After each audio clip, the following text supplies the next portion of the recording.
8월 19일 새생명의 아침입니다. 기도하시며 시작하겠습니다.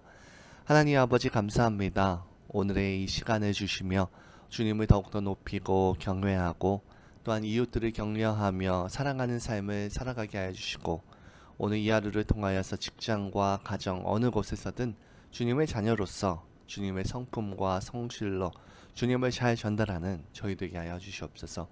오늘 이 하루 동안 저희와 함께하여 주시기를 소망하며 예수님 이름으로 기도합니다. 아멘.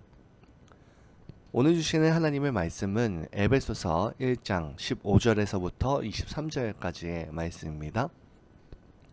이로 말미암아 주 예수 안에서 너희 믿음과 모든 성도를 향한 사랑을 나도 듣고 내가 기도할 때에 기억하며 너희로 말미암아 감사하기를 그치지 아니하고 우리 주 예수 그리스도의 하나님 영광의 아버지께서 지혜와 계시의 영을 너희에게 주사 하나님을 알게 하시고 너희 마음의 눈을 밝히사 그의 부르심의 소망이 무엇이며 성도 안에서 그 기업의 영광의 풍성이 무엇이며 그의 힘의 위력으로 역사하심을 따라 믿는 우리에게 베푸신 능력의 지극히 크심이 어떠한 것을 너희로 알게 하시기를 구하노라. 그의 능력이 그리스도 안에서 역사하사 죽은 자들 가운데서 다시 살리시고 하늘에서 자신의 오른편에 앉으사 모든 통치와 권세와 능력과 주권과 이 세상뿐 아니라 오는 세상에 일컫는 모든 이름 위에 뛰어나게 하시고 또 만물을 그의 발 아래 복종하게 하시고 그를 만물 위에 교회의 머리로 삼으셨느니라. 교회는 그의 몸이니 만물 안에서 만물을 충만케 하시는 이의 충만함이니라. 아멘. 모든 성도들에게는 이 초대교회에 대해서 생각하면 그때에 대한 그리움, 애정이 있는 것 같습니다.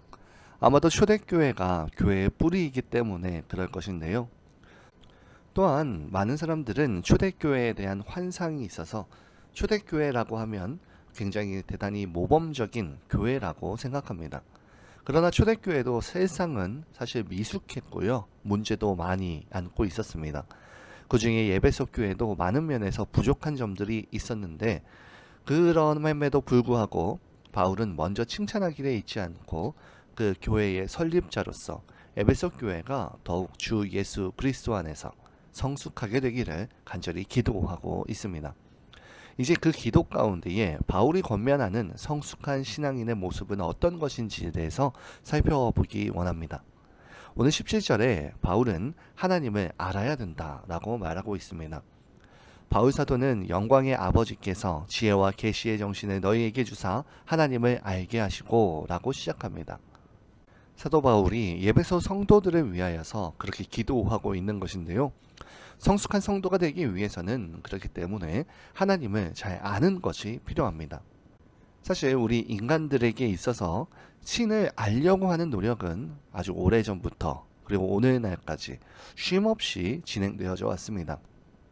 처음에는 비바람, 천둥, 번개를 하나님인 줄 알고 그들을 신으로 섬겼었고 또한 불이 무서워서 그리고 온갖 자연현상의 기이함 때문에 그것이 경외의 대상이 되었었는데 이런 것들이 인간 종교에서의 그런 시작이 되어집니다. 하지만 인간 문명이 발달하면서 모든 것들이 하나하나 그런 현상들의 비밀이 벗겨지면서 그것들은 더 이상 인간의 경외의 대상이 될 수가 없게 됩니다. 결국 인간은 신이 없다고 선언을 하든가 아니면 새로운 무언가의 종교를 만들어내든가 해야 하는 어떤 종교적인 위기에 직면하게 됩니다. 하지만 기독교는 처음부터 하나님께서 지혜와 계시의 정신을 주심으로 인해서 하나님을 알게 된 종교였습니다. 그러므로 이 베드로가 신앙 고백을 할 때에 그것에 대해서 우리 주님께서는 칭찬하시면서도 이를 내게 알게 한 이는 혈육이 아니요 하늘에 계신 내 아버지시니라 라고 말씀하십니다. 하나님께서는 벌써부터 하나님을 알 수 있도록 인간들에게 여러 가지 방법으로 즉 간접적으로 계시해 주신 것입니다. 성경에 의하면 그의 영원하신 능력과 하나님의 신성이 그가 만드신 만물에 분명히 보여서 알게끔 되어져 있고 하나님을 능히 알 수 있는 일들이 인간 주변에 많이 있을 뿐만 아니라 인간의 마음과 생각에도 하나님을 알고 하나님을 깨달을 수 있도록 때에 따라서 지혜와 계시의 영을 주셨습니다. 그럼에도 인간들은 일부러 하나님을 저버리고 하나님의 영광을 헛된 것으로 바꾸어서요, 존귀한 인간을 서로 욕되게 한다고 로마서 1장은 적어주고 있습니다. 그러므로 인간은 어느 곳에서도 피할 수 없고 하나님의 진노가 임한다 할지라도 인간은 그 가운데에서 핑계댈 수 없게 됩니다. 우리가 조금만 마음을 가다듬고 묵상하면 하나님을 알만한 사건들이 얼마든지 많이 있다는 겁니다. 하나님의 모든 피조물, 그 모든 천지 만물 가운데 하나님의 영광이 나타나 있고 우리 인간의 마음속에 하나님을 알만한 것이 있습니다. 더구나 우리 시대에는 지혜와 계시의 영을 가득 담은 바로 이 하나님이 주신 하나님의 저자가 되는 이 성경이 우리의 곁에 있습니다. 성경은 영생은 곧 유일하신 참 하나님과 그의 보내신 자 예수 그리스도를 아는 것이라고 요한일서 17장 3절에 분명히 말씀합니다. 하나님을 알면 알수록 믿음이 더욱 성숙하여지며 예수 그리스도를 닮기 때문입니다. 두 번째로 성숙한 성도란 소망의 눈을 가져야 된다라고 말씀합니다. 바울은 계속해서 예배소 교회를 위해서 기도하면서 마음 눈을 밝히사 그의 부르심의 소망이 무엇인지 알기 위해 기도합니다. 소망은 미래를 보는 눈입니다. 소망은 곧 비전인데요. 눈이 어두운 사람은 앞을 볼 수 없고 마음의 눈이 어두운 사람은 삶에 소망이 없습니다. 그리고 미래에 대한 소망이 없으면 세상에 눈을 돌립니다. 우리는 주위에서 권력 때문에 마음의 눈이 어두워진 나머지 그렇게 망하여 간 사람들을 많이 봅니다. 재물에 소망을 두는 사람도 많이 있고요. 그런데 성경은 돈을 사랑함이 일만 악의 뿌리가 되나니 이것을 사모하는 자들이 미혹을 받아 믿음에서 떠나 많은 근심으로써 자기를 찔렸도다 라고 디모데전서 6장 10절에 말합니다. 헛된 것, 돈에 소망을 두는 것을 경고하고 있는 것인데요. 이 돈 때문에 마음의 눈이 어두워진 나머지 소망이 없이 허무해져 간 사람들도 참으로 많습니다. 또한 이성 때문에 혹은 명예나 친구의 의리 때문에 인생을 고독하게 끝맺는 사람들도 많이 봅니다. 결국 마음의 눈이 밝아야 참 소망이 있습니다.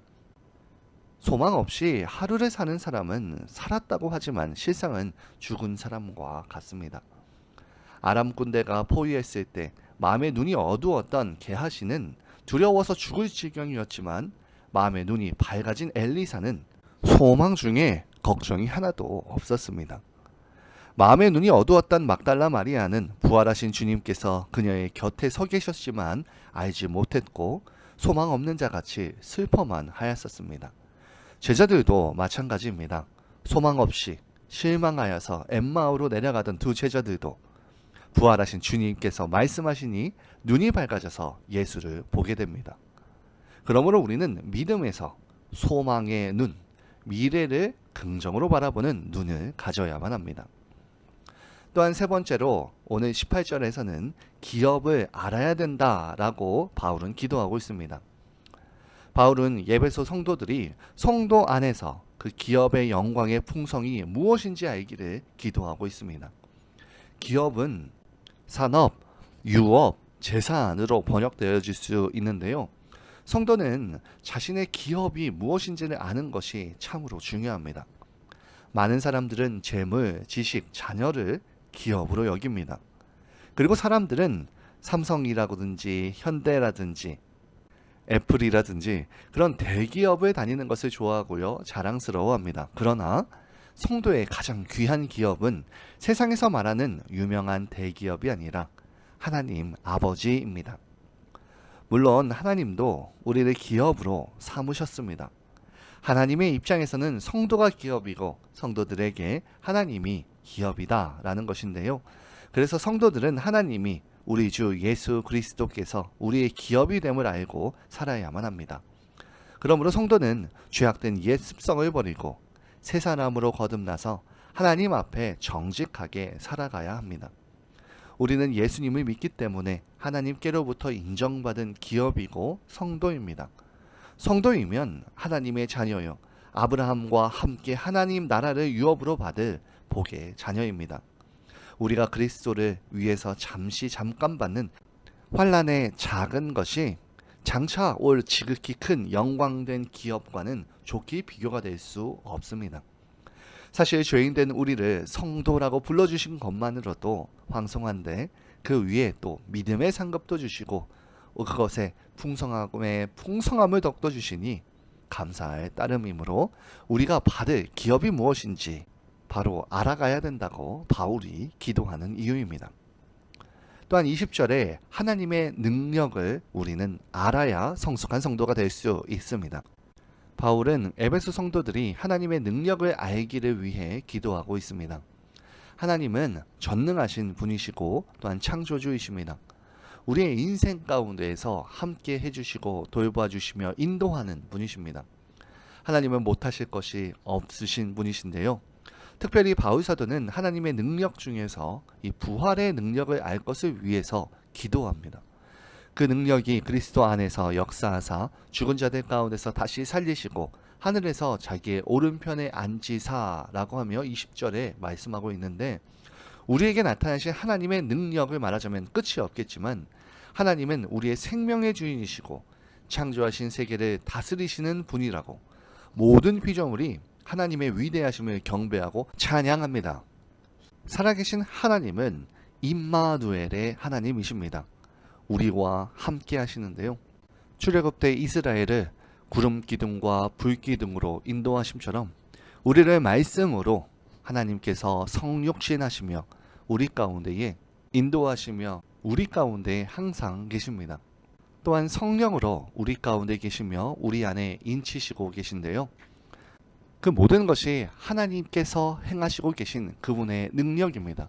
그 능력을 아는 것이 우리에게 매우 중요하다고 바울은 이야기하고 있습니다. 새생명의 가족 여러분, 바울은 에베소 교회를 지극히 사랑했습니다. 아버지가 자신들의 자녀를 사랑하는 것처럼 깊은 애정을 가지고 에베소 교회 성도들의 성장을 위해서 기도합니다. 하나님을 알기를 기도했고 소망을 가지라고 기도합니다. 기업의 풍성함을 알라고 기도합니다. 또한 하나님의 능력을 알기를 기도합니다. 성도들은 이런 것들을 알아가면서 성장하기 시작하기 때문인데, 하나님을 모르고 소망이 없고 기업의 풍성함을 알지 못하고 하나님의 능력을 알지 못하는 성도는 자라날 수 없습니다. 하나님을 알고 더욱더 알아서 지속적으로 성장해서 예수 그리스도의 장성한 분량에 이르는 저희 모두 되기를 진심으로 축원합니다. 이 시간 함께 공동의 기도 제목으로 기도하겠습니다. 오늘 이 하루 주님을 더욱더 알아가기를 소망한다고, 우리가 소망의 눈을 가지고 우리의 기업이 무엇인지 깨달을 뿐만 아니라 주님의 능력을 알므로 주님을 닮아가는 귀한 한 걸음으로 오늘 되게 해달라고 기도합시다. 둘째로 환우들을 위해서 기도합니다. 육신과 마음의 병으로 인해 고통받는 성도들 가운데 주님이 함께 하셔서 위로하여 주시고 그들을 다시 한번 힘차게 일어날 주님의 능력이 함께 하시며 주님에 대한 믿음의 눈을 들어 남은 일생을 주님과 동행하는 기쁨과 참된 안식 가운데 거하여 달라고 기도합시다. 무엇보다 그들과 함께하는 가족들과 돕는 손길 가운데에 주님께서 임재하여 달라고 기도하시고요. 개인 기도 하시겠습니다.